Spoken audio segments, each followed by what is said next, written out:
जहां तक आउटसोर्स को लेकर बहस की बात है, आज विधानसभा में यह मामला लगा था। राकेश जम्वाल ने पूछा था, बीजेपी के विधायक ने, जवाब में यह आया कि जो डीएचएस के माध्यम से, डायरेक्टर के माध्यम से 641 थे, डीएमई के माध्यम से 1275 थे, टोटल 1916 थे, इनको हटा दिया गया है अब।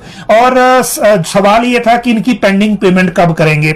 जवाब इसका मुख्यमंत्री ने दिया। इन्होंने कहा कि जब इनको लगाया गया तो इनके लिए कोई रूल्स नहीं बनाए गए थे, और जो बिना रूल्स के लगाए जाते हैं उनको हम कंटिन्यू नहीं कर सकते थे। इनके लिए इनकी सेवाओं को हटा दिया गया। इनकी कुछ पेमेंट देने को बचती है 3.5 करोड़ की, उसको जल्दी कर दिया जाएगा, ये सीएम ने कहा। उसके बाद बहुत सारे विधायकों ने इसमें इंटरवीन किया। इसमें इवन नेता प्रतिपक्ष जयराम ठाकुर ने भी कहा कि इसको जो मानवीय आधार पे सरकार देखे, क्योंकि कोविड के दौरान जो इमरजेंसी की सिचुएशन थी उसमें उस वक्त लोगों की जिंदगी बचाना पहला काम था। और ये वो कर्मचारी हैं जब नियम ऐसे थे कि परिवार का भी कोई व्यक्ति हॉस्पिटल नहीं जा सकता अपने पेशेंट को पानी पिलाने के लिए, दवा देने के लिए, उस वक्त इन कर्मचारियों ने संभाला, और इसीलिए इसको मानवीय आधार पर देखा जाए। बीच में जो स्पीकर हैं विधानसभा के, उन्होंने भी कोशिश की इसी बात को कहते हुए कि ये इमरजेंट सिचुएशन की बात है तो क्या इनको प्रेफरेंस मिलेगी। तो मुख्यमंत्री ने कहा कि भविष्य में जहां जरूरत पड़ेगी, इनके अनुभव को देखते हुए वहां इनको प्राथमिकता दी जाएगी, लेकिन अभी इनको इमीडिएट रिटेन करने को लेकर कोई बात नहीं हुई है। तो ये आउटसोर्स की जो आज बात थी वो हो गई। अब सचिवालय में एक जो फर्जी भर्ती का मामला सामने आया है। देखिए, राज्य सचिवालय में हुआ ये कि जो सेक्रेटरीट एडमिनिस्ट्रेशन की डिप्टी सेक्रेटरी हैं, उनके साइन और स्टैंप के साथ 2 कर्मचारी वहां ज्वाइन करने आ गए राज्य सचिवालय शिमला में, जो राज्य सरकार का मुख्यालय है। देखिए, और यहां बात यह हो रही है कि यहां पे जो डीओ है उसमें अब कहा यह जा रहा है कि सिग्नेचर और स्टैंप दोनों फर्जी हैं। उसी शिकायत पर ये एक क्लर्क है और दूसरा चपरासी के पद के लिए है, और इसी शिकायत पे फिर डिप्टी सेक्रेटरी की शिकायत पे एफआईआर दर्ज हो गई है। और जो इसमें धाराएं लगा गई हैं आईपीसी की 419, 465, 468, 469, 471। अब इसके बाद आगे चलेगा कि ये क्या होगा, कैसे होगा, किसने ये किया। और ये जो लोग 2 लोगों के खिलाफ ये है जो ज्वाइन करने के लिए आए थे, अब ये बताएंगे कि इनको कैसे, किसने बनाए, ये किसको पैसे देके बनाए गए, किसने इनको संपर्क किया। तो ये चेन अब खुलेगी बुरी तरह से। इस तरह के मामले हालांकि पूर्व सरकारों की तरफ भी, पूर्व सरकारों के समय भी आते रहे हैं, लेकिन वर्तमान सरकार में ये पहला मामला है, इसलिए हमने इसकी जानकारी आपको दी।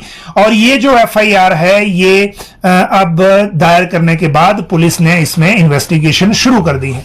अब इसके बाद पेंडिंग भर्तियों का मामला लेते हैं जो आज हुआ, और जिसको लेकर सुबह से ही एक्टिविटीज लिए थी कि कांग्रेस के ही 2 विधायक जिनकी सरकार से ये डिमांड कर रहे हैं, जो है 817 और 962, 980 की पोस्ट कोड वाले अभ्यर्थी जो चौड़ा मैदान में बैठे हुए हैं, जिनसे अभी सरकार के प्रतिनिधियों की तौर पे अभी किसी से बात नहीं हुई है। 2 लोगों के आज जो दोनों लोग मिलने गए थे वो जरूर आज मिलने गए, जो कांग्रेस के एमएलए हैं, लेकिन ये पहले खुला पत्र भी लिख चुके हैं, मीडिया में भी बयान दे चुके हैं, तो इनकी सुनवाई कुछ नहीं हुई।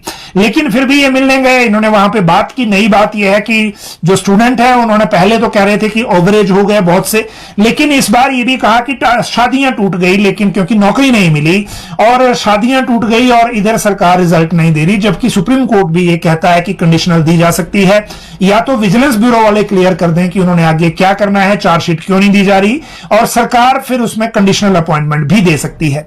इस तरह की बात जब बाहर हुई तो उसके बाद राजेंद्र राणा ने अंदर विधानसभा में बजट चर्चा के दौरान यह मामला विधानसभा के अंदर उठाया, और उन्होंने अंदर यह कहा कि सरकार को इस मामले में, क्योंकि हिमाचल के ये बच्चे हैं और ये वो बच्चे हैं जिन्होंने कांग्रेस की सरकार बनाने में कांग्रेस पार्टी का साथ दिया था, और यह भी कहा कि इससे पहले पीटीए को लेकर भी कंडीशनल कई चीजें हुई हैं, तो क्यों ना किया जाए। जब जो कांग्रेस के विधायक सुधीर शर्मा हैं, उन्होंने भी ये कहा कि जब ये बात अपनी कर रहे हैं, हिमाचल के ही बच्चे हैं, इनसे इनजस्टिस नहीं होना चाहिए, इसलिए हमने इनकी बात सुनी, और अब सरकार में भी ये बात रखेंगे कि ये इनके साथ जो अन्याय है वो उस तरह का ना हो।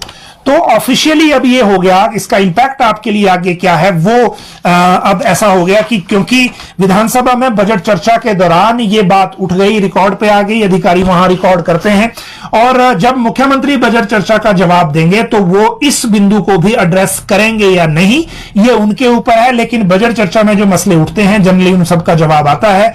तो ये हम अब ये अपेक्षित है कि सीएम इन मामले में भी अंदर जवाब दें। वैसे सरकार ने कैबिनेट सब कमेटी बना रखी है मुकेश अग्निहोत्री की अध्यक्षता में, लेकिन वो अभी आएंगे नहीं। रिप्लाई जो सरकार का आया है कि उनको 3 महीने का समय दिया गया है, तो इसका मतलब ये हुआ कि 3 महीने का समय देने का मतलब है लोकसभा चुनाव के बाद सरकार इस पर फैसला लेगी।